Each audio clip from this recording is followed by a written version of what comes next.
Hi everyone. We're looking at challenge 10 from the Little Book of Algorithms. For those of you who are not familiar with the Little Book of Algorithms, this is it. Most of my students have a copy. It's available for free online if you just search Little Book of Algorithms, and I think the actual URL might be, is it at the back of the book? It should be at the back of the book, right? It's not. That's interesting. It'll be in the inside the book.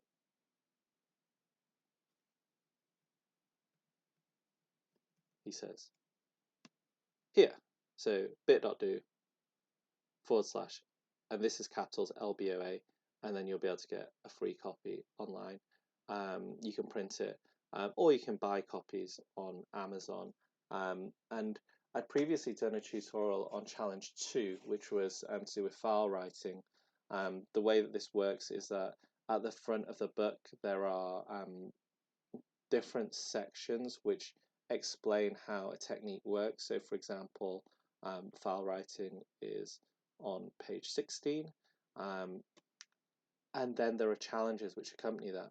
However, even with some of the examples here and the challenges, some people are still finding file writing in particular a little challenging. So that's why I've made these initial tutorials, and if they're useful I might make tutorials for the remaining ones. The answers are available in the back, but I recognize that when you're going through this you probably don't just want to look at the answers, you want to understand like how we arrived at that solution.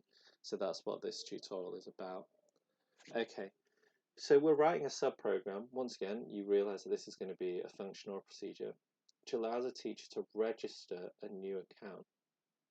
The subprogram should take the username and password as arguments and write these details to the existing users.txt file. So we've got an existing file here, and we're going to essentially add to it.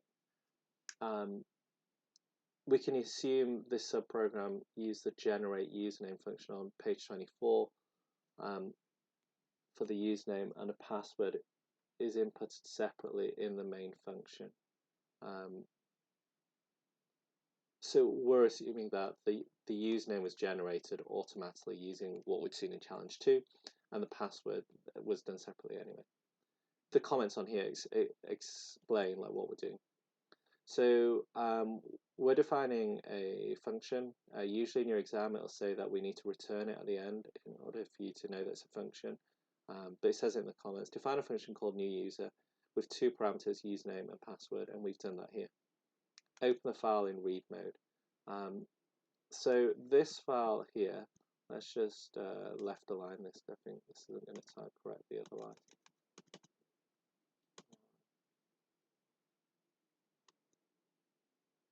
All right.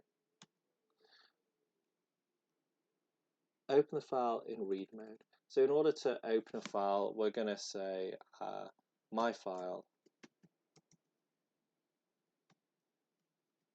Oh, it's defaulting. Equals open.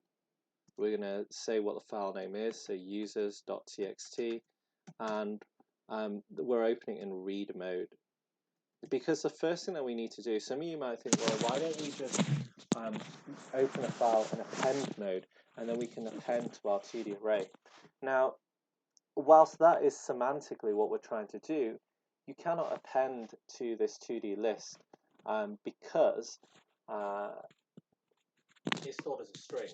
And Python, well, when you try and append to it, Python will not necessarily know that there's a 2D array in there, and it can't manipulate these strings directly. So we actually have to evaluate it, and for Python to know that it's a 2D list, and then we can append to it. And that's what this bit is here.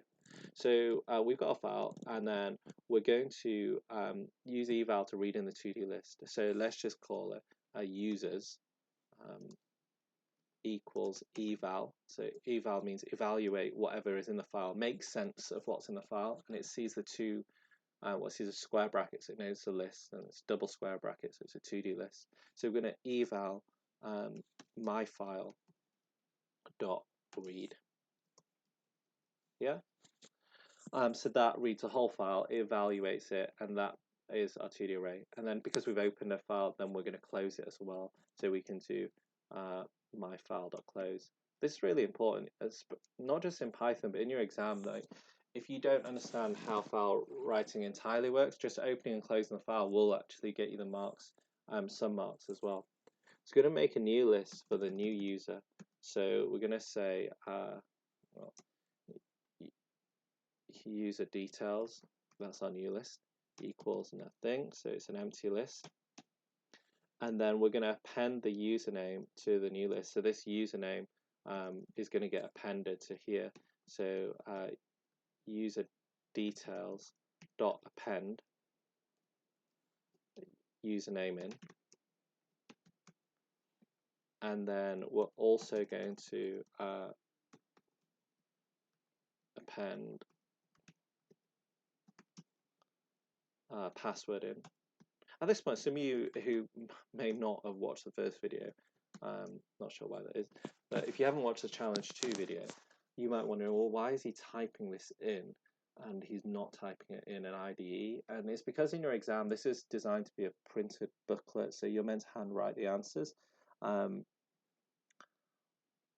But in this case, I'm just typing it in here so that you kind of see my workflow. And in your exam, you won't have an ID to run your code, so you're going to have to proofread it essentially in your head and run through the code in your head and see if it makes sense, which is kind of like a unique skill to GCSE computer science. In real life, you'd obviously have an IDE to run it, but it's useful to plan your code by hand anyway.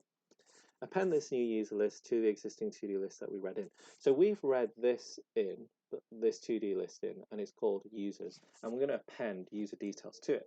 So we're going to say users.append now, because that's already a 2D list, and we're going to append our list to it. So it can actually append it to this 2D list, and the new user details are added to the end. So append user details, and user details started out as a blank list. Then we had a username added in and a password. So right now, it probably looks something like in here it's going to have a username. So let's say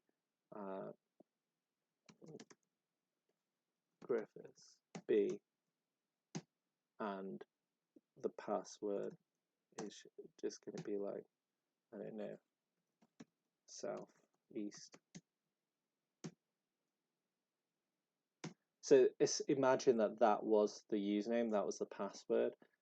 That list would then get appended into the end of here, right? I think there is actually a Dropbox, or I made an actual folder where all these programs live. So the programs are at the back of the Little Book of Algorithms, but you can also download them as well. And I'll put a link in the YouTube comments so you can actually see these programs being run. Okay, then we need to reopen the file. So let's just say, you can call it my file again, or I might just call it file equals open. I'm just giving it a different name so we can differentiate between my file and file. But essentially, we're actually opening the same file, users.txt, and we're opening that now in write mode. So what that will do, it will actually overwrite what was previously in the file. When we write, we have to cast it to a string in order to write it. So you will need to do file.write, but it's going to be a string of users, yeah, because that's our 2D list that we've appended to. So it's a string of users is written, and then we can close the file. File.close. Yeah. So let's just go from top to bottom. I mean, I've got the comments here, but essentially we've got this function called new user. It takes in someone's username and password. It opens a file in read mode to read in this string. It's actually a 2D list, which it figures out when you use the eval function. We close the file. We've then got our user details, which is an empty list, but we append in the username that was passed in, and the password, which was also passed in, so it becomes something like this: Griffiths B, Southeast, and then we append this user details. Oh yeah, so we're appending these details, this element here, to our existing 2D list there. We then open our file in write mode, which would wipe all of this, and we overwrite it with our updated users 2D list, and then we close our file. So that is how you would register an account. Hopefully the second tutorial is useful, and then if need be, we might do some other tutorials on some of the other challenges for the little book of algorithms. I hope that was useful, and I'll see you all soon.